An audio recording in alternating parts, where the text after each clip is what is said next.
Buenas tardes, gracias por venir a todas.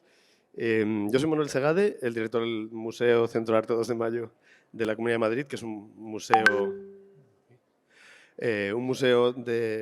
digamos, de la Administración Regional de Madrid, el museo público, digamos, de arte contemporáneo de la región. Y estoy con Diego Bianchi, con un avión, y con Mariano Mayer, que, bueno, fueron comisario y artista de la exposición Táctica Sintáctica en nuestro museo. O sea, yo voy a oficiar de moderador y de picador, más bien. Eh, o sea, que les voy a lanzar cuestiones sobre el proyecto, más que nada, para explicarlo un poco. Pero antes de nada, quería poner en contexto el por qué hubo una exposición de Diego Bianchi en este Museo de Madrid, ¿no? Mm, Este museo tiene una condición muy especial, o sea, digamos que es el lugar que digamos que tiene como función definir qué es arte contemporáneo para ese lugar, ¿no? Para localmente la región de Madrid y, digamos, la capital de España, vamos a decir. De alguna manera tiene esa condición de capital colonial, tiene esa condición de lugar que concita todas las fuerzas digamos, casi como ibéricas en este caso, o sea que las carreras, como pasará aquí en Buenos Aires, de la mayoría o de todas las artistas y los artistas, ¿no? Españoles o que viven en el Estado español pasan por Madrid. Y siempre decimos que, en cierto modo, esa definición por las relaciones de metrópoli lógicas no puede no contar con el arte latinoamericano, ¿no? Para definir el arte local de Madrid necesitamos este espacio que también es, en cierto modo, una tensión, ¿no? Esto se relaciona también con que en el museo está la colección de la propia Comunidad de Madrid de arte contemporáneo, más centrada, si queréis, en el arte local, entendido como arte de toda España, y por otro lado, la colección de la Fundación Arco, que es la Feria de Arte Contemporáneo de Madrid, que precisamente funciona como un mecanismo de activación de las compras y del mercado en la feria, pero también una colección que desde que se adquirió un soto, una pieza venezolana del año 91, pues ha comprado arte latinoamericano en continuado, ¿no? Eso se suma a la propia programación del centro, que cada año, cada 2 años, bueno, pues digamos focaliza en una exposición de media carrera con artistas latinoamericanos. El año que viene, por ejemplo, será Ana Gallardo, para que se haga una idea con algo también local, ¿no? Este museo, digamos que nosotros siempre pensamos que cada lugar, pues esto, que tiene que desdefinir o definir lo que es arte contemporáneo, que tiene esa misión, ¿no?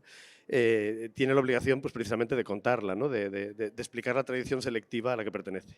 En nuestro caso, siempre pensamos que ese régimen de lo contemporáneo, que para nosotros nace a finales de los 60, en un contexto muy concreto, va asociado a, evidentemente, unos movimientos que se producen a la vez, ¿no? En la sociedad y en el campo de las ideas, ¿no? Que tienen que ver con el surgimiento, pues yo qué sé, pues de la segunda oleada de feminismos que lleva a la primera oleada de feminismos fuertes en las artes plásticas, ¿no? Con las conceptuales y las performance de esa época, a finales de los 60, el momento digamos, de la caída, en cierto modo, o del cambio de régimen de los imperios coloniales europeos, pues por ejemplo, con respecto a la caída del Imperio Británico en ese momento, que produce pues una revuelta de la etnicidad en todo un plano europeo que todavía llega hasta hoy, o con más consecuencias todavía para el presente, ¿no? Que en ese ciclo en el que todavía estamos. Y, por ejemplo, pues yo qué sé, pues las revueltas de Stonewall, LGTBI del 69, las revueltas de clase del París 68, ¿no? Del mayo del 68. Quiero decir, este lugar interseccional entre raza, género y clase social, ¿no? Como regímenes que, en cierto modo, revientan y siguen estallando en ese momento, nos lleva a pensar en un museo siempre para el cuerpo entero, ¿no? Es un museo en el que, digamos, la performatividad, tanto del público como del arte en sí mismo, es fundamental. Nosotros siempre decimos que no tenemos una colección de objetos, tenemos una colección de sujetos, ¿no? Que son el arte contemporáneo en sí mismo que interpela a la propia institución, ¿no? Entonces, en ese marco, una de las cosas que más intentamos trabajar, con esas tentativas eternas, ¿no? Es la broma, bueno, Tania es la subdirectora del museo que está aquí, y siempre estamos con esta idea de que siempre que trabajamos con arte, con producción, estamos trabajando en un arte del futuro que no sabemos cómo va a ser, ¿no? Y no sabemos qué consecuencias va a tener la propia institución. O sea, en el fondo, si fuera literatura, sería ficción especulativa o ciencia ficción el género de la institución en sí misma, ¿no? Es más, siempre hacemos esa broma casi como cuántica, que el museo funciona igual que igual que un cuerpo, ¿no? Y en este caso, pues si fuera como el cuerpo del director, cada año yo quiero adelgazar, el año que viene me imagino un cuerpo perfecto, bueno, el año que viene no, dentro de un mes voy a tener un cuerpo perfecto, delgado, definido, que evidentemente no va a llegar nunca, pero ese cuerpo del futuro está influyendo en mi presente ¿no? y está teniendo una consecuencia. Pues así es como trabajamos con toda la propia colección y con estos deseos de las propias exposiciones en sí mismas, ¿no? Y entonces, digamos, nuestra colección se lee en ese sentido de pensar no solo qué enseñamos, porque está a disposición pública, en nuestra página web la gente puede saber lo que tenemos, sino pensando en cuál es el lenguaje de una institución. Se supone que los museos tienen un lenguaje concreto que se basa pues, en el tipo de fraseo institucional que tienen pues, ¿no? sus displays, sus formas de montar. Y desde hace años lo que pretendemos con las exposiciones de colección es precisamente o sea, desmontar, decir repensar es como la palabra de siempre, ¿no? Pero al menos declinar de formas distintas precisamente esa necesidad de desdefinir o desfijar, ¿no? O convertir en más fluida la forma básica en la que hacemos exposiciones, que al final, como todos sabéis, cuando vais a museos de arte contemporáneo habitualmente, te encuentras que el lenguaje es una y otra vez el mismo, ¿no? Y se repiten y las obras también son las mismas y al final acaba siendo, ¿no? Entonces, este encargo, ¿no? Del proyecto que acabó siendo Táctica sin Táctica, y me gusta eso de acabó siendo porque eso es lo que quiero que empecemos a hablar, ¿no? Es un encargo literal, ¿no? Después, precisamente, de ver una exposición aquí en el Mamba de Diego, pues a mí me calentó mucho la cabeza en pensar precisamente en cómo se podía ubicar eso en este proyecto que allí llamamos doblar la voz, ¿no? Que es precisamente, o sea, que la voz suene dos veces, pero también es el ejercicio de doblaje, ¿no? Casi como de ventrílocuo, de que tu voz en un idioma sea la mía en otro y que se permita pues, traducir bueno, pues eso, generar una voz más comprensible, una voz distinta, ¿no? Como yo, la institución habla por los codos, ¿no? Eso es parte también del asunto. Entonces, esto fue lo primero, hablar con Diego y pensar, ¿podríamos hacer una exposición de colección contigo? O sea, con eso que nosotros llamamos así, y que en el fondo es una individual encubierta, ¿no? O una exposición individual donde se usa la colección. Bueno, está en esa doble faceta, ¿no? O sea, una exposición de la colección del museo, pero una exposición que es una individual de un artista en este caso. Y surgió esta bonita relación, creo, con Mariano Mayer como comisario, bueno, Mariano vive parte del año en Madrid y parecía como la elección lógica, ¿no? de intercambio. Entonces, lo primero creo que a lo mejor que podemos pasar a hablar es esa noción de encargo, o sea, qué pasa en ese momento que alguien dice, oye, tienes una colección a disposición, un museo en Madrid, bueno, pues que más o menos tiene una tradición de trabajar con arte latinoamericano, ¿qué pasa ahí?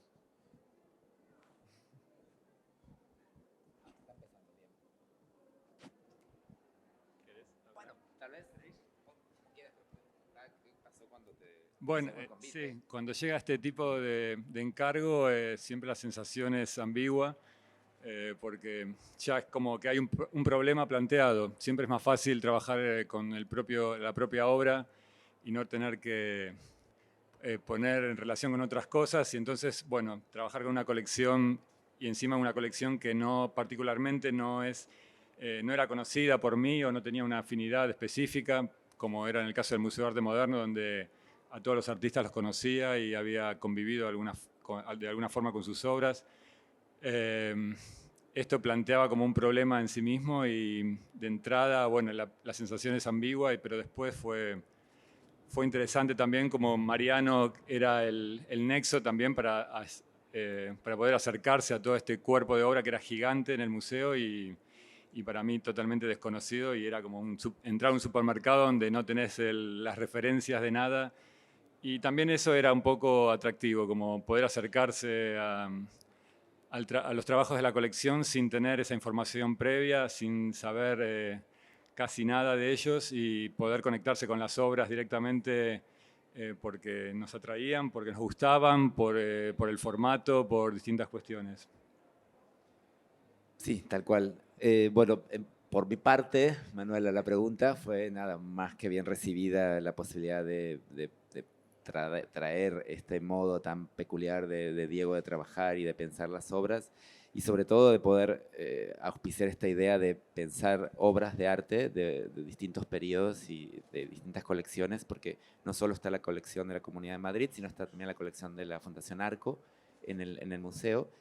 poder pensarla como un material para un artista. O sea, ¿qué significa esto de invitar a un artista a trabajar con obras de una colección para ser pensadas como un propio material, como un lenguaje de construcción, de pensamiento, de lanzar preguntas, de habilitar otras formas de pensar esas obras o qué hacer? Entonces, desde ahí, fantástico. Fue hermosísimo. Y lo primero que diría, para contar un poco lo que pasó con Diego, fue que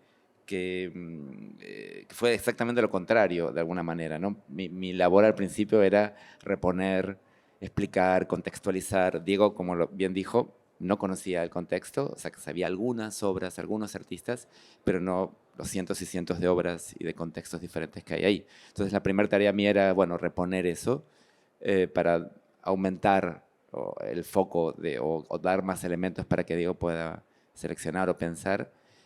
Inmediatamente me empecé a dar cuenta que eso no tenía ningún sentido, que lo interesante era justamente mantenernos en ese anonimato, o sea, aprovechar que Diego no conocía las obras y que podía relacionarse igual sin un conocimiento contextual con las obras. Y eso es algo hermosísimo para poder empezar esta tarea. Entonces mi tarea fue más de callar que de habilitar al principio. Fue como un trabajo de no hablar para que pudieras lanzarte.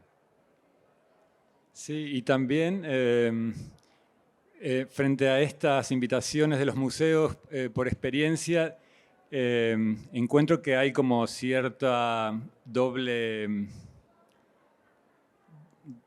no sé, como doble intención, como el museo intenta que te comuniques con sus obras, pero a su vez tiene cierto reparo con lo que se propone, por más abierto que sea cada museo, y tu actitud era siempre muy proactiva y decir, sí, va a estar todo disponible, todo se va a poder hacer.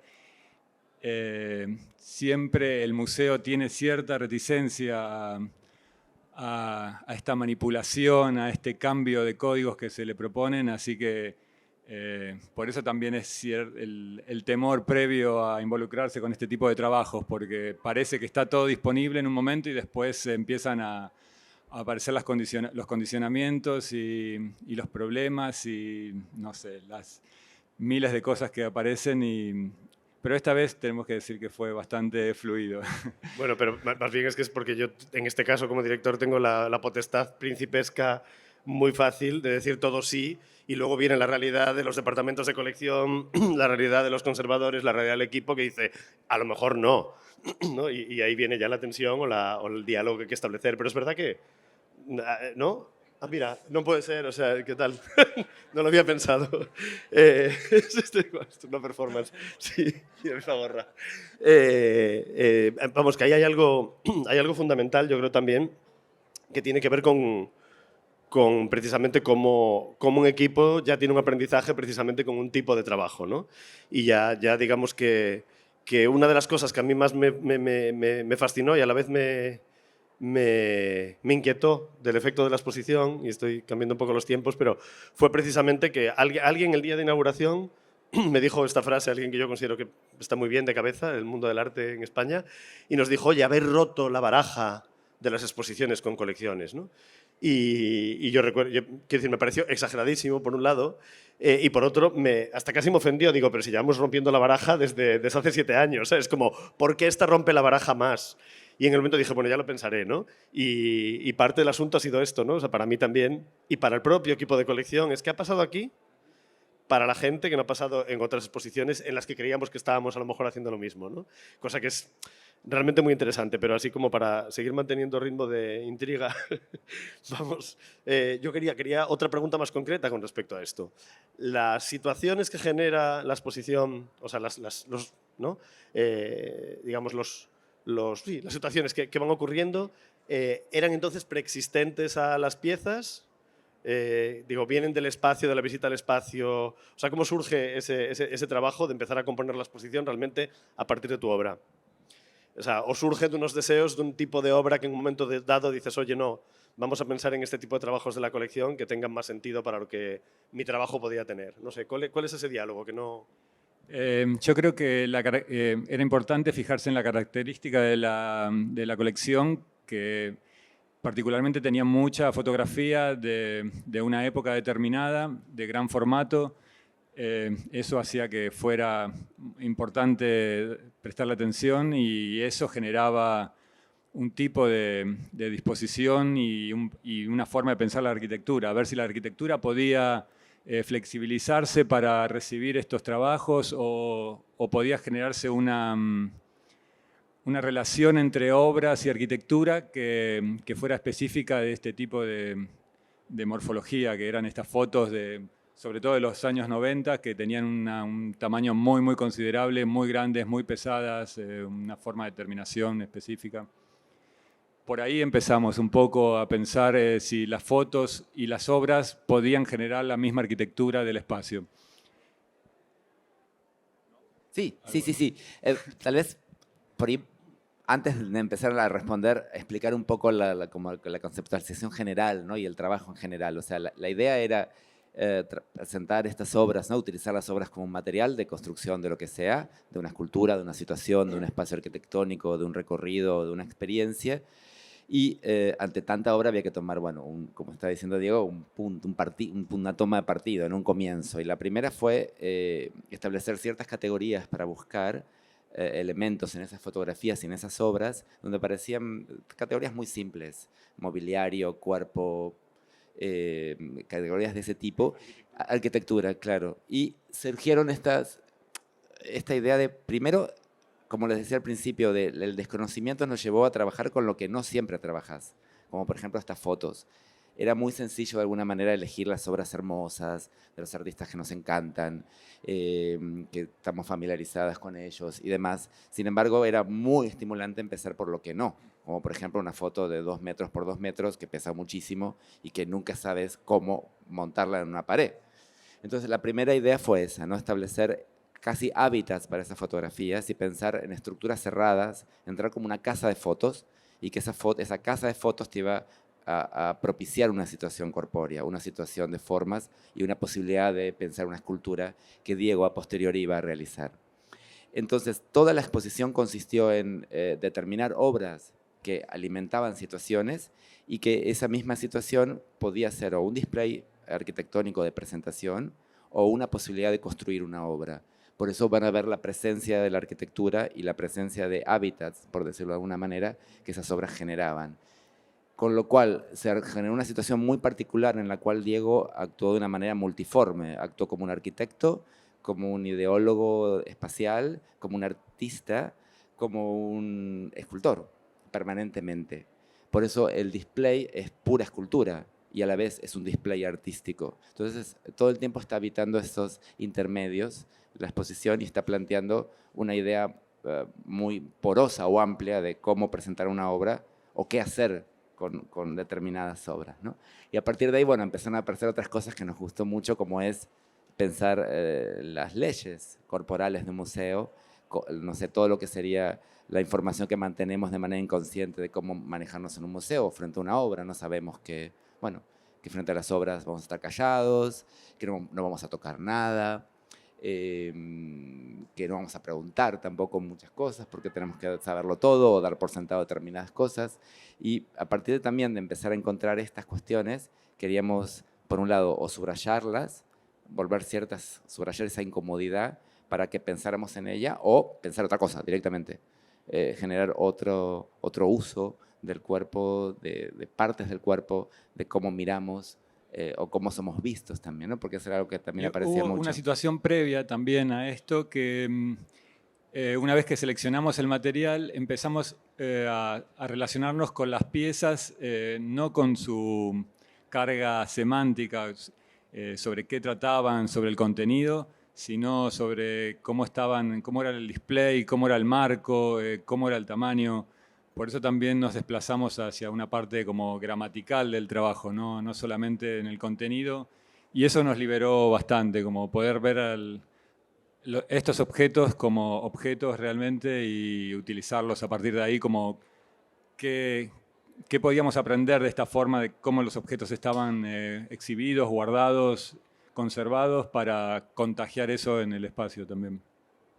Claro, y ante la pregunta, Manuel, que hiciste, digamos, el uso de las obras, tanto en relación a lo que le pasaba a la gente o suponíamos que podía pasar a la gente, como las que proponía Diego, sale a partir del encuentro de las obras y del encuentro con el display, no antes. No había una idea y salíamos a buscar obras en la colección para poder armar esa idea, sino que son las obras de la colección, es decir, es el propio arte el que nos va guiando y que nos va ayudando a encontrar cómo continuar. Es que por lo que a mí hay una cosa que también no sé, me inquietaba cuando el proyecto iba avanzando de cara a la solución final, que en cierto modo siempre parece en proyecto que puede dar la sensación de que aquello se convierta en una obra de arte total y todo sea una gran pieza, ¿no? de Diego. Y es fascinante precisamente lo que ocurre, otra vez es romper la baraja, ¿no? Lo que ocurre cuando la exposición ocurre, literalmente, ¿no? Y pues cosas como lo que estamos viendo ahora, que es en vídeo, ¿no? O sea, de repente ya no es ni es una obra de arte total, ni es un tren de la bruja, como le llamamos en España a veces a las gincanas expositivas, ¿no? En donde haz esto, suba aquí, salta, ¿no? O sea, es como una performatividad demasiado clara o evidente. Aunque hubiera una narrativa sorpresiva, ¿no? En la exposición, etcétera, ¿no? En cómo caminas, lo que puedes llegar a ver, lo que no puedes llegar a ver, efectivamente hay una necesidad de cuerpo, una necesidad de percepción, una necesidad participativa o no, o sea, pero al menos de toma de decisión, casi yo diría, ¿no? De qué decides hacer y cómo tu cuerpo desea moverse, que realmente la distancia de todo esto. O sea, todo el rato hay situaciones distintas, cosas, confrontaciones, incluso individualidades de piezas, ¿no? Que se distinguen de las otras y generan un tiempo distinto de ver o de percibir que no tiene nada que ver con esa totalidad de masa que lo aplasta todo, ¿no? Es casi más un comentario que una pregunta, ¿no? Pero para mí eso fue muy importante, ¿no? De entender qué pasaba después, ¿no? Y cómo, pues lo digo porque las fotos, al final lo fotoplasta, ¿no? También de nuevo. Bueno, no sé si queréis decir algo, pero puedo seguir, ahí va la otra pregunta, que es la evidente, ¿no? En el momento que se empiezan a utilizar obras de otras, ¿no? ¿Cuál es la responsabilidad con el trabajo de los demás que existe ahí en la exposición, ¿no? Porque imagino no lo sé, hay artistas que conocéis, ¿no? Incluso hay amigas, ¿no? en la exposición, pero evidentemente, como decíais antes, hay artistas que ni siquiera yo sé de dónde vienen, hay artistas fallecidas, sí, también. Y hay artistas que evidentemente las compras que hemos... Mira, ahí hay un ejemplo. Tenemos unas fotos de performances de David Hammond de los 70 en la colección que evidentemente son compras del fotógrafo que hizo las fotos de las performances. O sea, no tenemos David Hammond, tenemos unas fotos de performance de David Hammond que para nosotros son David Hammond, pero no son David Hammond, ¿no? O sea, esto también es parte del asunto, ¿no? No sé, ¿qué responsabilidad tomáis ahí? Yo me sentí con permiso total de manipular estas obras. No sé, tengo la sensación de que entre artistas se puede hacer eso. No sé, es distinto entre un curador y un artista, como que el curador, en la forma de manipulación, interviene de alguna forma más en el contenido. Y siento cierta horizontalidad que me permite involucrarme con las obras para ponerlas en alguna forma en tensión, y me parece que esa forma de exigirlas les hace bien a las obras. Y entonces me siento como a la par de ellos y digo, bueno, con esto que estoy haciendo con este trabajo lo estoy potenciando y lo estoy acrecentando, ¿no? Nunca siento que, si siento que algo lo estoy disminuyendo, seguramente no lo voy a hacer. Sí, es una pregunta compleja porque fue surgiendo, o sea, la pregunta fue aumentando en la medida que le íbamos haciendo. Realmente trabajamos con tanta libertad, tanto por parte del museo y con tanto entusiasmo por parte nuestra, que se convirtió en una especie de bola de nieve del hacer, y esa pregunta por momentos iba apareciendo casi hacia el final o casi en el momento donde había que tomar la decisión. Entonces ahí sí, yo pensé muchísimo en ese momento. Es decir, hasta dónde extremábamos el límite. O sea, estábamos todo el tiempo trabajando con el desarme, ¿no? Es una exposición sobre el desarme del cubo blanco, el desarme del entendimiento de qué es una exposición, cómo se muestra una exposición, qué se hace con una colección, cómo se conserva, cómo se la protege, cómo se la divulga, para qué se hace todo eso. Y ahí también entraba la pregunta de, bueno, ¿hasta dónde hasta dónde se avanza, qué es respetar una obra, qué es cuidar una obra.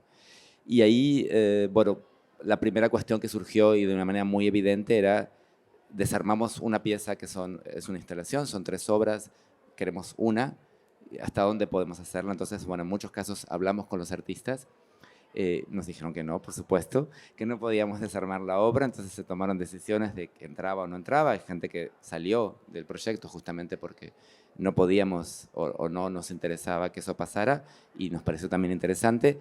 En otras aprendimos mucho y fue muy atractivo. Por ejemplo, yo recuerdo mucho el caso de Daniel Buren, esta pieza de Daniel Buren que es una pintura que está pintada sobre vidrio, y son trozos de un gran dibujo como estallado y que se coloca de a uno, que la sensación que te da es que hay una libertad total para, ¿no? Que uno puede tomar un trozo, ponerlo acá, tomar otro y otro y otro. Sin embargo, al dar con la instrucción, no es así para nada. Él se preocupó muchísimo de cómo explicar hasta dónde se podía separar cada fragmento de su pieza y qué elemento, hasta dónde soportaba que una columna, por ejemplo, estuviera delante. Entonces eso fue muy, muy interesante porque colocamos la obra delante de una columna, detrás de una columna, claro, detrás, y ese delante, digo, nos daba la medida hasta dónde podíamos estirarlo. Bueno, eso fue una manera lindísima. O sea, el límite, había una idea de libertad y de límite que entenderlo nos permitía muchísimas otras cosas. Y hubo otro caso, que hubo una disputa entre Mariano y yo por una obra de David Hockney que habíamos calado en la pared y yo pretendía que fuera sobre la pared real del museo. Estaba recortado el Durlock por delante y... Sí, que había una gran pasarela. Y Mariano había entendido que la obra iba a estar sobre el parante. Y cuando le dije, no, va por detrás y el parante va por delante de la obra, y Mariano se puso blanco y dijo, no, esa obra es tan hermosa, no le hagamos eso. Le digo, no, tenemos que hacerlo, Mariano, es así. Porque eso exigía que las personas se acercaran hasta ahí, tuvieran el banquito. Además había un pelo adelante, un mechón de pelos que se movía justo, así que logré convencerte. Sí, a cambio de otra cosa, o sea, te lo dejé pasar a cambio que me concedieras otra cosa en otro momento.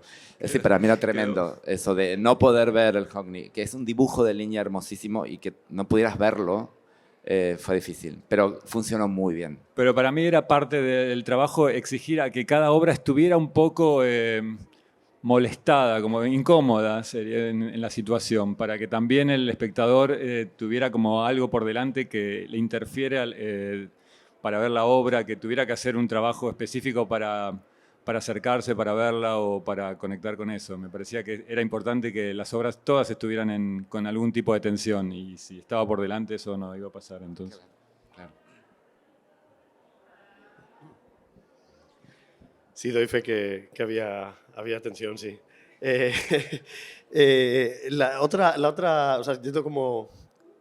Siguiendo una narrativa convencional del tiempo, de cómo se produjo la exposición, está la otra parte, ¿no? La parte, digamos, de obra tuya propia, que en su mayor parte se produjo en Madrid mismo, ¿no?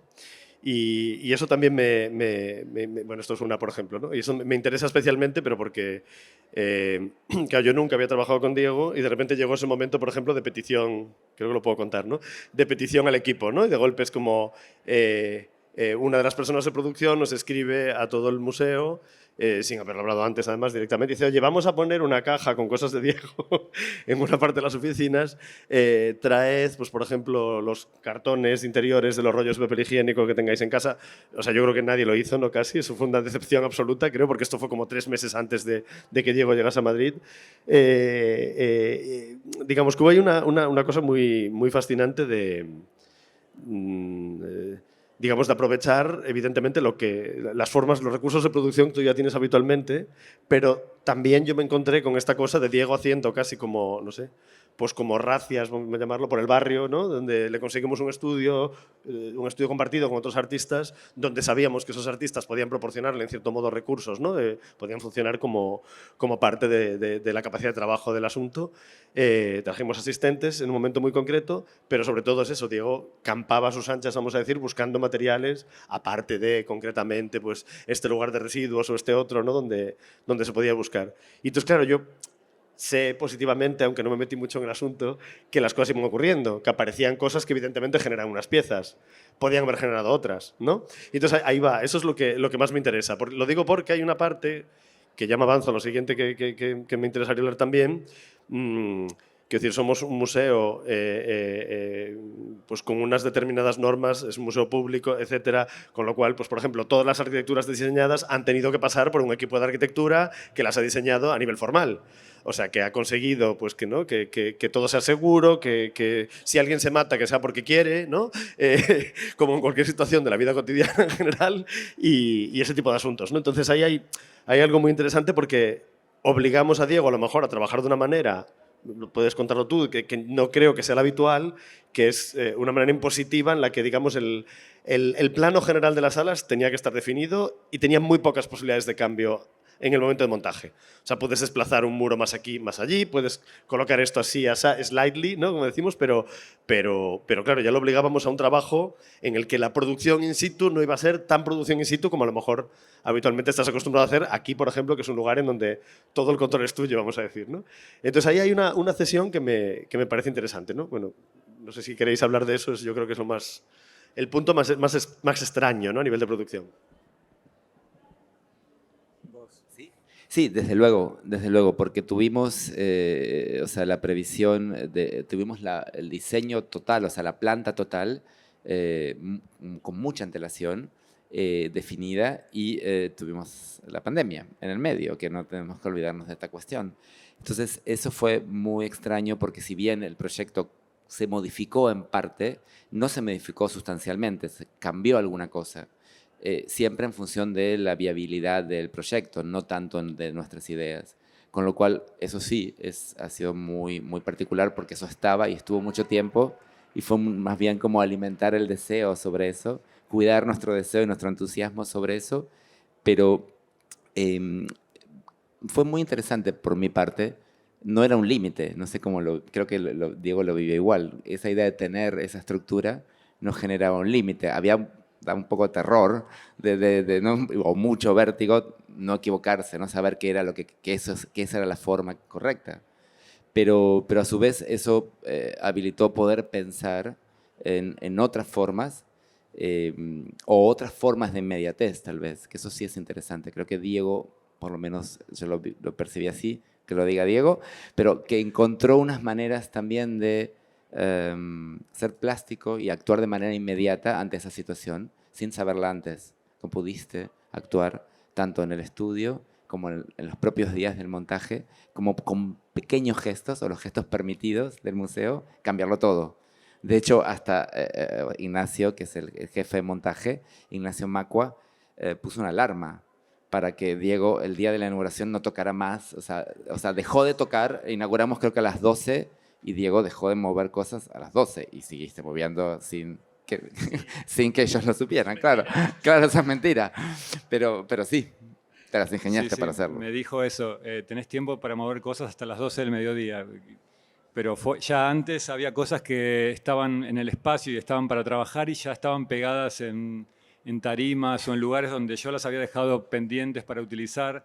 Ya el museo empezaba a museificar alrededor mío y las cosas estaban intentando que estuvieran congeladas o que en un momento se detuvieran. Y a mí me gusta mucho la sinergia que se genera, no, sinergia, que se produce en el momento que estás produciendo una muestra, donde todo puede entrar en el sistema en el que se está trabajando.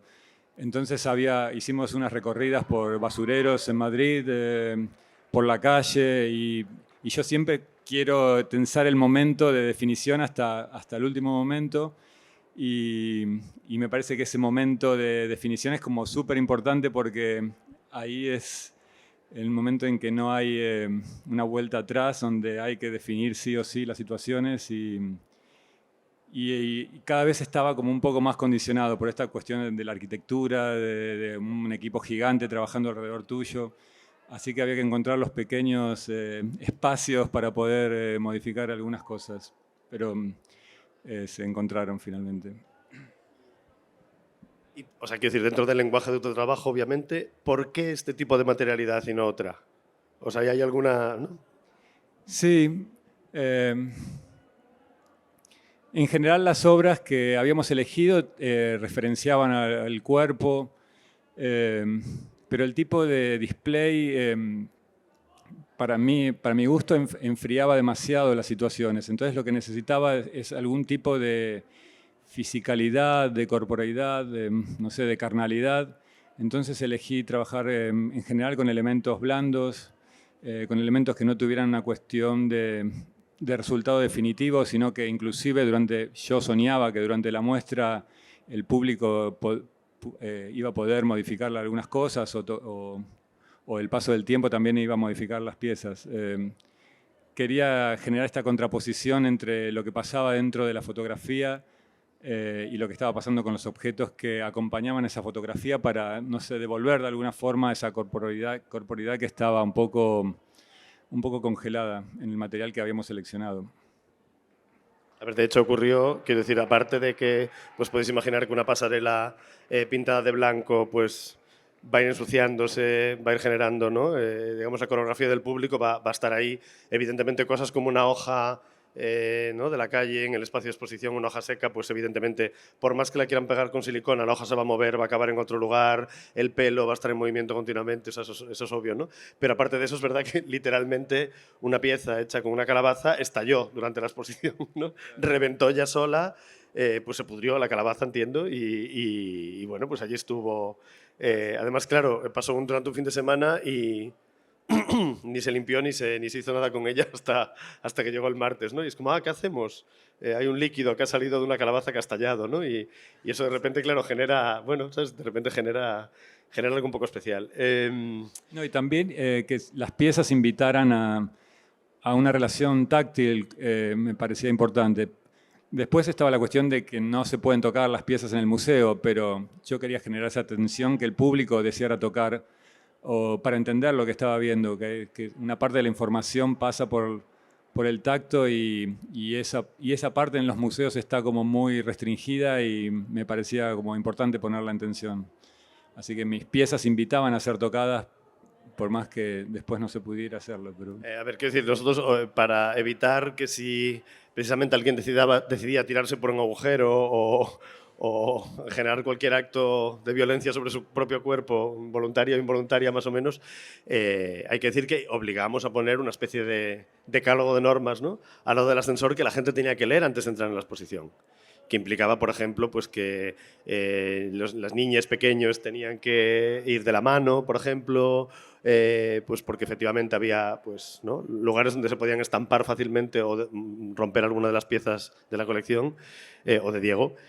Por otro lado, pues, por ejemplo, obligábamos a, ya no recuerdo exactamente, pues eso, a no se puede tocar excepto lo que te digan que se puede tocar, más o menos como resumen. Digamos que había una serie de cosas que evidentemente coartaban la relación del espectador con la exposición. Es más, tuvimos una famosa queja de un señor bastante peculiar que tenemos en el museo que dijo, mis niñas son libres, y nos escribió una queja que luego nos pidió que le contestásemos para sus niñes porque eran los que estaban ofendidos y que no iban a volver al museo hasta que no le explicásemos el por qué ellos no podían tener la responsabilidad, ¿no? Esos niños pequeños, de qué hacer, ¿no? Y sigue enfadada esta persona, por cierto. Pero... Tenía razón, no sabía eso. Sí, a mí también me generó cierto disgusto cuando vi la cantidad de reglas que al final se generaban para una exposición que estaba intentando romper las reglas.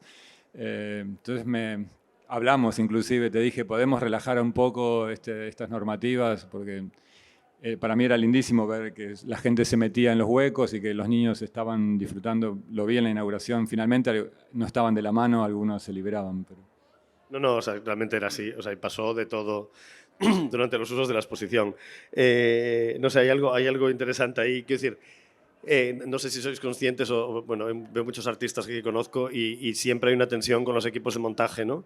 Y siempre hay esa tensión, sobre todo nuestro equipo, es que, digamos, los únicos hombres cisgénero del museo somos yo y el jefe de montaje, precisamente, ¿no? O sea, dos autoridades directamente, muy marcadas, ¿no? Y es muy interesante ver cómo esa, ¿no? O sea, a Ignacio le encanta esa tensión casi como de una masculinidad que le gusta ser perturbada, ¿no? O sea, yo fijo esto en el suelo, estoy deseando que Diego... No, y me acuerdo que después de haber parado a las 12, ¿no? O sea, determinado que Diego no podía tocar nada más, que las obras que estaban en la sala ya no le pertenecían, ahora estaban bajo la custodia del museo y chao. Como por la tarde recuerdo que me dijo, ¿no? Hay una pausa entre la... Gracias. La presentación al público y, digamos, de la mañana, ¿no? Que suele ser, pues ya sabéis, como más restringida y para prensa, y la presentación, digamos, de inauguración a las 8 de la tarde, y fue muy divertido porque Diego volvió como a las 6, no me acuerdo a qué hora volviste por la tarde, y había la cosa esta de Ignacio llegar a verme y decir, Diego está en la sala tocando las obras. Es como, me han dicho que... Y era esto como, bueno, pero como le dejamos, ¿no? O sea, me tienes que decir, hay esa tensión y esa blandura de ciertas posiciones que también tienen que ver con el propio género de la institución, si queréis. En ese sentido, que a mí me parece que también son toda una lectura, ¿no? Y ahí, precisamente, quiero decir, con esto de la queja y tal, que me parece más anecdótico, ¿no? Con respecto a si quisiera, ha habido diálogos más interesantes entre el público y la gente que vigila en las salas de exposiciones. Ahí ha habido cosas mucho más bonitas, ¿no? Porque además te conocían, ya han generado un diálogo contigo, ya entendían. Muchas salen en las fotos con props ahora, los veo, ¿no? Con materiales de los que puedes utilizar para entrar en la expo, pero sí me interesa el efecto estructural. O sea, quiero decir, siempre intentamos, que es una cosa muy difícil, que los proyectos que hacemos, sobre todo con el personal externo, comisarias, artistas que evidentemente no pertenecen a la institución, que los proyectos que hagan tengan un efecto estructural en la institución misma, que cambien las maneras de hacer, que es siempre lo más difícil, ¿no? O sea, que la institución se permeabilice lo suficiente para entender esto, ¿no? Y con la exposición sí nos ha pasado con respecto a muchas cosas que han ocurrido ahí, ¿no? Incluso, por ejemplo, con el equipo de educación, ¿no? Que hasta que no la vio no reaccionó a que eso podía ser interesante para utilizar para sus propias pedagogías. Y de repente se les hizo muy corta. Es como, no podemos ampliar la exposición de Diego. Lo siento, ya no. Los calendarios y los tiempos de concursos de montaje y desmontaje ya no te permiten una maniobra administrativa, ¿no? Pero fue muy fascinante cómo... No, en muchos sentidos te das cuenta de lo que tenían que haber trabajado contigo sabiendo que estabas en la ciudad previamente, de un montón de cosas que podían haber pasado y podían haber potenciado otras maneras de uso, ¿no? Vamos a decir, del propio proyecto. Pero bueno, hay otra cosa que es el título, evidentemente, ¿no? Esa llegada al título que a mí me interesa mucho y os voy a hacer una broma. El título es táctica, sintáctica. No sé si aquí se dice, pero en España una cosa muy típica, un dicho muy habitual, es donde dije digo Diego, ¿no? Y ahí lo dejo. Wow.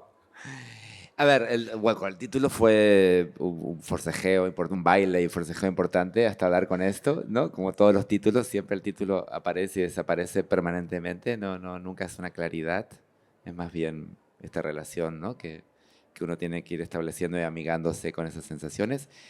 Pero nos dimos cuenta rápidamente que estábamos utilizando el lenguaje, o sea que estábamos de alguna manera provocando un lenguaje no para armar una estructura que permitía armar otras y habilitar otras. Entonces desde ahí nos empezamos a entender que podía ir por ahí. Nos gustó mucho el tema de la rima en la táctica, sintáctica, y nos gustó mucho la cuestión de esa A y ese femenino, y esta cuestión blanda y porosa del título, que estaba dada por el propio hacer de la exposición y por lo que fantaseábamos que la exposición iba a provocar. Y luego había algo también de cierta alegría en la frase, ¿no? De nada, todo lo contrario, una dureza o una estructura. Y esa alegría estuvo desde el día del minuto cero de la inauguración, y a pesar de que teníamos todos mascarillas, porque todavía estábamos en pandemia, claro, ¿no?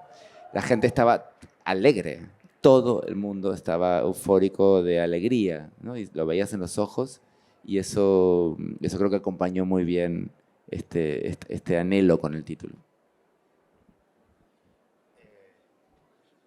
Que esta es para ti directamente. Había otro modo de mediación que estaba en la exposición que es imposible de transmitir en las fotos, que son tus textos.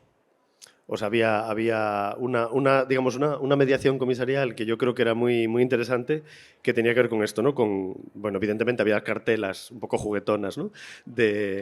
Por las salas para que pudieses identificar las piezas, pues el mínimo, ¿no? El grado cero de respeto institucional con respecto a las obras, ¿no? De los otros artistas y las otras artistas. Pero sobre todo había estos pequeños textos muy tonales, si me lo permites, ¿no? O sea, casi como también emocionales, ambientales, y que estaría bien también comentar por qué, cómo, de dónde surge esa idea de repente introducir estas pequeñas cápsulas. Genial, sí, fue algo muy, muy lindo. En los últimos años estoy, bueno, probando distintas formas de escritura en relación a la mediación y traer la escritura a la sala, o sea, que la escritura aparezca, que no esté vacío de escritura o que no esté vacío de lo que la escritura habilita, ¿no? Que es una manera de pensar diferente. Y esta vez, dado que estábamos pensando todo de nuevo y que todo el tiempo estábamos pensando sobre lo que una exposición es o puede ser, decidimos hacer estos textos que de alguna manera acercaran, que generaran situaciones y que te permitieran entender de algún modo lo que queríamos hacer y no tanto lo que las obras estaban haciendo o que esas ideas estaban haciendo, sino lo que se podía llegar a hacer. Y algo que pasó que para mí fue muy importante es que estos textos los escribimos juntos. O sea, fue un ping-pong de textos con Diego. O sea, uno escribía un párrafo, lo enviaba, volvía, retocaba. O sea, es algo que lo hicimos de a dos. Y eso creo que también aportó muchísimo a esta manera de mediar o de comunicar y también de pensar otra manera de traer eso que la exposición necesita a la gente. Y empezaron siendo como una necesidad de tener claves para entender todo esto que estaba pasando y después también la fuimos desdibujando un poco porque nos dimos cuenta que, no sé, que no hacía falta tampoco tantas claves como tan claras, ¿no? Pero que sí daba una sensación de cómo transitar las salas y acompañaba un poco el clima y eran más, tenían más que ver con sensaciones que con explicaciones concretas. Sí, habilitaban un deambular, ¿no? Te daban como, no permisos, pero sí te permitían, bueno, continuar eso que estaba pasando ahí y que te ayudaba a que pasara. Otro de los límites institucionales, a ver, esta exposición se inaugura justo antes de la feria de Arco, quiero decir, era parte de la imposición, era, digamos, darle toda la atención posible, ¿no? Es el momento que mayor público latinoamericano tenemos, con lo cual también era importante enseñarla ahí. Pero también eso implica que, por ejemplo, el libro debe estar para la inauguración, ¿no? O sea, había esta situación medio dramática de decir, vale, tienes una exposición que en sala va a ser hiperatractiva, con situaciones inéditas, etcétera, que evidentemente querríamos tener documentada en un libro, pero por otro lado necesitamos que el libro esté, porque si el libro no está, pues no puede regalarlo a las multitudes que vienen y compartirlo con una serie de profesionales que nunca funciona lo de déjame el email y te lo mando después porque después nadie tiene el libro que debería tener, ¿no? Entonces, ahí pues la institución obliga, ¿no? Es como, lo siento, tenemos que tener el libro en momento previo y surge la necesidad casi como de producir una nueva, ¿no? Una nueva pieza, claro, para traducir la exposición. Y eso ya sí que os lo dejo explicar también. ¿Quieres empezar, Diego, o lo cuento? Sí, frente a esa necesidad apareció la idea de generar una performance que pudiera ser documentada y ese iba a ser el material del libro.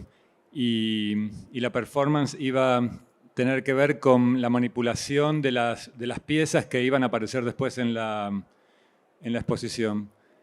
Y así que estuvo muy bien. Bueno, trabajamos con 2 performers y fueron 2 jornadas muy intensas, muy fuertes también para el museo. Para mí fueron muy bueno lo que pasó ese día. El museo estaba un poco revolucionado, estaban un poco nerviosos porque hicimos instrucciones para que los performers se acercaran a las obras de distintas maneras y algunas eran como como juegos directamente, otras eran un poco más riesgosas, como por ejemplo venir corriendo hacia una obra y detenerse lo más cerca que pudieran, rodearla, lamer el marco de la obra. Sí, esconderse detrás de las obras, frotarse, bueno, distintas situaciones que se sucedieron durante todo el día. Tirar humo, no fumar, y Manuel por suerte se dio cuenta y a tiempo apagó la señal de incendio, porque si no hubiera sido un desastre, porque no se puede fumar en la sala, claro. Y sí, generamos esta cuestión. Sí, como si la posibilidad de relacionarse con una obra de arte fuera mucho más amplia que solamente mirarla, sino que podían ser casi amorosas o casi eróticas u otras relaciones que se pueden establecer con el cuerpo y el cuerpo del espectador y la obra.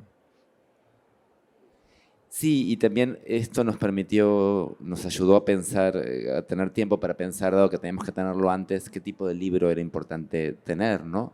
Si bien fue la primera exposición institucional europea de Diego, acababa de sacar, con lo cual digo esto porque tenía mucho sentido, dado que era la primera, hacer un libro monográfico para presentar todo el trabajo de Diego, pero acababa de hacer un libro hace muy poco tiempo en el cual se recorre y se registra y se investiga el trabajo de los últimos 10 años de Diego. El libro tiene circulación porque tiene una distribuidora en Europa, con lo cual el libro está vivo, se puede dar con ese libro. Entonces nos dimos cuenta que era importante generar un complemento para ese libro, algo que acompañara y que pudiéramos pensar estos dos libros a la vez.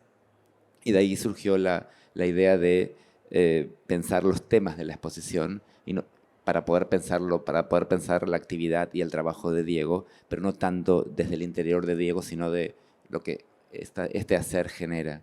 Y eso fue muy atractivo también porque pudimos, bueno, invitar a distintas personas a trabajar, pensar quiénes iban a hacer esos textos, incluso hasta pudimos republicar un texto que se escribió en otro periodo y en otro contexto. Y eso también fue muy, muy estimulante para poder tener esta pieza a tiempo, para que nos acompañara en la inauguración y, bueno, y que acompañara la exposición y que la expandiera.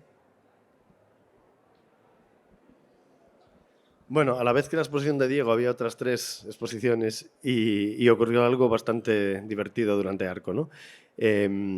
Normalmente nosotros intentamos pues vender los proyectos para que se muevan, viajen, ¿no?, a otras instituciones después, ya que hemos invertido tanto, pues intentar que pasen.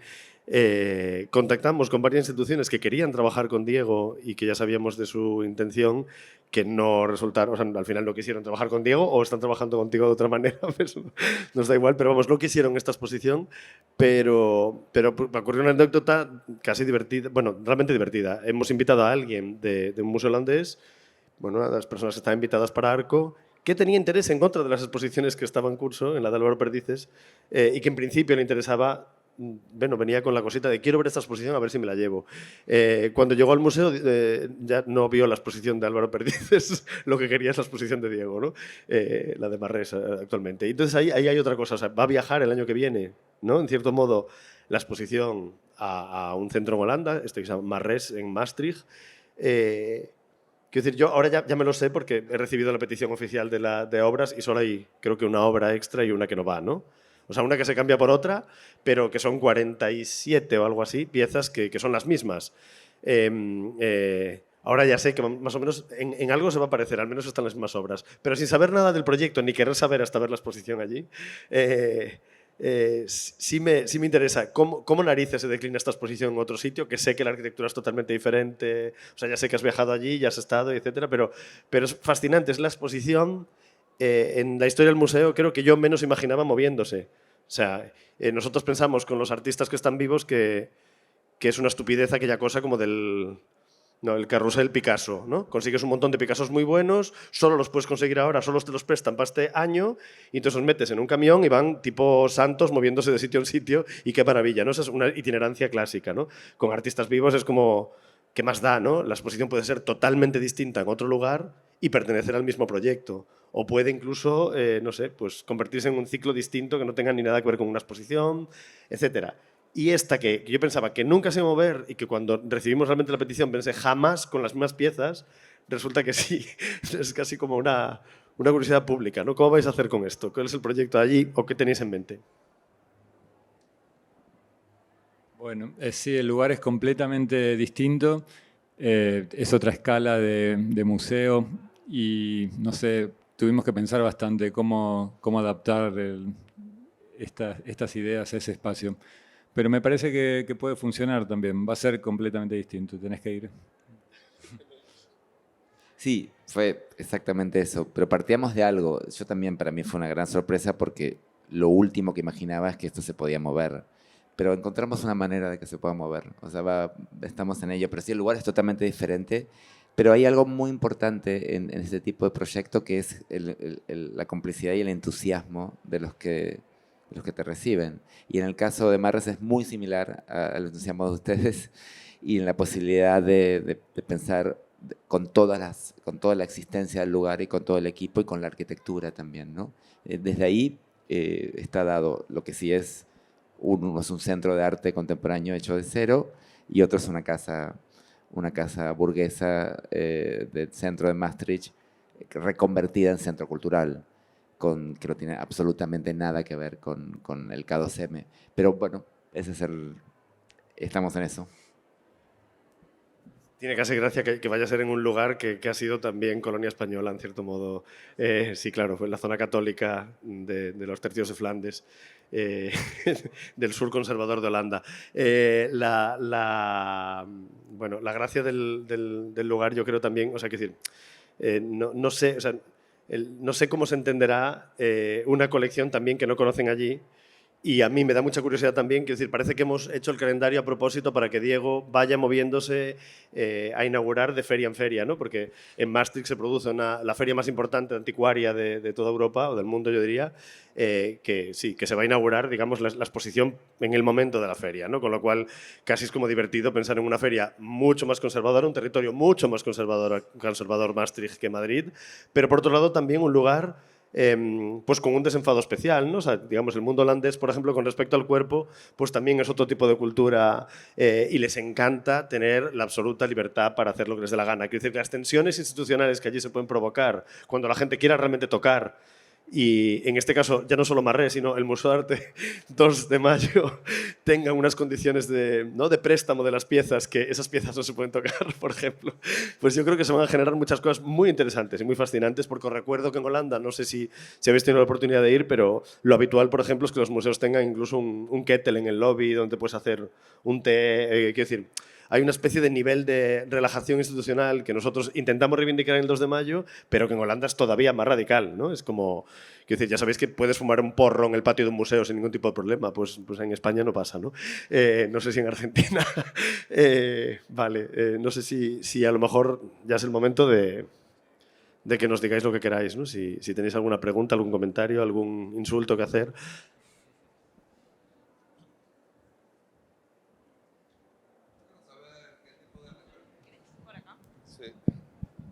Me gustaría que nos cuentes qué tipo de repercusión tuvo en Madrid la muestra de Diego, si al museo realmente, o a la fundación realmente le sirvió haber hecho semejante construcción de infraestructura y quería saber cómo la parte política institucional, si tuvo cierta repercusión sobre todo en Madrid.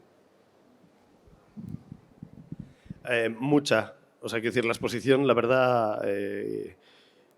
quiero decir, el efecto social, vamos a decir, en el campo del arte fue enorme. Es más, eso ya lo verás cuando vuelvas, pero realmente han pasado cosas, quiero decir, que ¿no? Hay modos de montaje que han surgido que se ven, quiero decir, los que trabajamos en esto nos damos cuenta de los ecos, ¿no? De un proyecto, aunque nadie se ponga a hacer rampas y pasarelas, ¿no? Pero de repente pues ya se cortan los pladures de las exposiciones, ¿no? O sea, es como, hay ciertos límites como muy... ¿no? de riesgo de lenguaje que de repente ves que han calado y que en el lenguaje artístico de otros lugares, sobre todo en las formas de mostrar de esto de display, el montaje, pues de repente ya han entrado en el lenguaje, ¿no? Y a lo mejor no estaban, o no estaban de forma tan evidente. Con lo cual esa parte es muy interesante. También, digamos, aquí, yo qué sé, yo, pues si voy al Mamba bueno, el Malva igual menos, pero quiero decir que sí hay una especie de trabajo con el lenguaje de los museos en la forma de mostrar en las exposiciones, ¿no? De las colecciones, quiero decir. Quizá que tengan que ver también con ese trabajo con artistas que intervienen, en cierto modo, en la propia colección, ¿no? Aunque sean intervenciones más menores. Pero allí en España no es nada habitual, en Europa no es nada habitual, ¿no? O sea, el 90% de los museos europeos importantes, bueno, todos, precisamente son congeladores, ¿no? Las obras están... Pues no puedes ver un Yves Klein azul monocromo en ningún museo de Europa que no esté con un metacrilato que te joda toda la pieza. ¿No? Es imposible. Entonces, digamos, ha habido, creo, ciertos estándares de libertad que se han dado cuenta, oye, pues no es tan difícil. Pones un cartel y ya está, a pesar del cartel. Creo que eso es importante, ¿no? Ha como hecho perder el miedo de decir, pues estas cosas que eran muy habituales, por ejemplo, en los años 60 y 70, ¿no? Pues cuando había una institucionalidad de otro tipo, más blanda, o todo el mundo era más hippie, no sé lo que nos pasaba, pero realmente era diferente, pues esto sí ha sido un efecto directo, que ha generado, no ya en un museo, sino en lo que nosotras emitimos, ¿no? Pero sí ha sido importante también de cara al trabajo de la gente de colección mismo, ¿no? O sea, bueno, tú lo viste, los días esos tensos del que él habla, de estar manipulando las obras con 2 performers, con Diego y tal. O sea, colección se lo pasó pipa. O sea, era como que estaban deseando. ¿Y cuándo hacemos otra? ¿Sabes? Estamos trabajando en un proyecto con otro artista y nos comentaron el otro día, ¡jo, qué historiográfico!, ¿no? ¿Sabes? Como, mierda, ya no vamos a jugar como con Diego. Y eso también es muy, muy interesante, ¿no? Porque, quiero decir, nuestra gente de colección son gente que lleva desde el inicio del museo, que tienen más de 60 años, o sea, son precisamente la cara más dura de la institución, más inmovilista, si quieres, y eso ha sido fascinante, realmente ha generado, han entendido que se podrían generar otras lecturas, a lo mejor es lo más importante que puedo decir en ese nivel, que han entendido que se pueden generar otras lecturas sobre la colección, o sea, ¿cómo se dice? Como conocimiento sobre las piezas que no pase por una catalogación, una curaduría, la herramienta de historia del arte, sino que pasen realmente por la interpretación física, la experiencia con la obra, ¿no? Y eso, pues, a pesar de todas las veces que hemos dialogado con ellas de este tipo de cosas, no lo habían entendido. Y aquí les ha entrado como, vale, ya, ¿no? Y ya te lo ven de otra manera. Incluso cuando las colocan... ¿Sabes? Ahora ya dicen, Teresa, que es la conservadora, la restauradora del museo, ahora tenemos realmente pues muchas piezas, ya casi no caben en el almacén, estamos buscando un almacén nuevo, genera como islas de material, ¿no? En lugares, bueno, ¿no? Espacios intermedios que quedan en los almacenes de colección y te dice, voy a hacer un Diego, ¿sabes? Es como cuando coloca una escultura encima de otra y luego una caja y luego no sé qué encima, ¿no? Y ya, o sea, ya ha pasado a ser como parte del vocabulario de la propia institución. Pero... aunque suena aquí como triunfalismo colonial español en Madrid, es verdad que ha tenido mucho efecto la exposición. O sea, quiero decir, a nivel crítica y a nivel escena, claro, a nivel de los artistas de Madrid, y las artistas de Madrid realmente ha funcionado muy bien, ¿no? Ha sido una exposición que realmente ha gustado mucho. Tanto como para que ocurran estas cosas de alguien que se le ha perdido el primer mes o mes y medio, que ha estado fuera, que llega a los 2 meses y dice, pues mira, me ha gustado mucho lo de Diego, pero menos de lo que pensaba, porque está todo el mundo hablando de lo de Diego. ¿Sabes? Como que fue, bueno, una exposición que agarró y que agarró, curiosamente, es lo raro, porque las otras exposiciones que hicimos en este ciclo anteriormente no generaron visibilidad de los artistas, generaron visibilidad sobre la acción, sobre la colección. ¿Me explico? En este caso, el lenguaje de Diego caló, o sea, vieron el lenguaje de Diego, vieron una exposición individual, que como os digo, en otros casos podría ser más una individual encubierta, que no se tenga por qué notar que el artista está ahí, ha hecho un trabajo que se ha compartido de diálogo con el propio museo. O sea, ha sido quizá menos discreta en ese sentido, ¿no? Y eso yo creo que está muy bien, porque no, ahí está, yo creo, el punto de generosidad y de rareza. Y resulta que el lenguaje de Diego se nos pega. Me explico, o sea, resulta que ahora, si hacemos otra exposición con la colección, Diego nos dirá, ¿qué coño estáis haciendo? Estáis utilizando mis recursos, ¿no? No sé si lo haremos, pero ¿me entendéis? Es como, podría pasar. O sea, si yo mañana me voy del museo y llegan otro equipo curatorial en un momento dado, pues a lo mejor resulta que dicen, mira, vamos a colocar el Dan Flavin como lo tenían en la exposición de Diego porque entendemos que se puede hacer, ¿no? Y sería casi como divertido. Sabéis que esto ocurre, no sé si lo sabéis, pero siempre queda el histórico de cómo se han utilizado unas piezas en la colección. Entonces es como, bueno, pues ahora si alguien quiere poner, es como, mira, es como un vídeo, ¿no? Lo puedes poner proyectado, 6 metros por 3, lo que sea, o puedes ponerlo sobre una pantalla X, ¿no? O no, solo es proyectado, solo es una pantalla. Pues imaginaos, yo recuerdo cuando estábamos con esto, era casi como la broma que hacía la jefa de colección diciendo, y tengo que anotar que el Daniel Buren se puede poner detrás de un pilar, porque en principio tenemos el permiso, ¿no? Es como esta cosa así muy delirante, ¿no? De repente que entran unas instrucciones que no pasaban, claro. Sí, yo sentí mucho agradecimiento de parte de los artistas de Madrid, como que había generado una situación de permisividad y de hacer que las cosas sean más livianas que lo que suelen ser en las relaciones con las instituciones. Y eso se notaba, yo creo que la exhibición daban ganas de hacer, contagiaba una sensación de libertad que funcionaba, me parece. Y me lo hicieron sentir en Instagram, tengo miles de mensajes de gente agradeciendo. Así.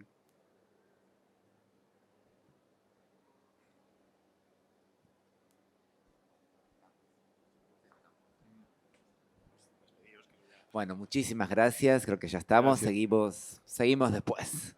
Bueno, gracias a todos.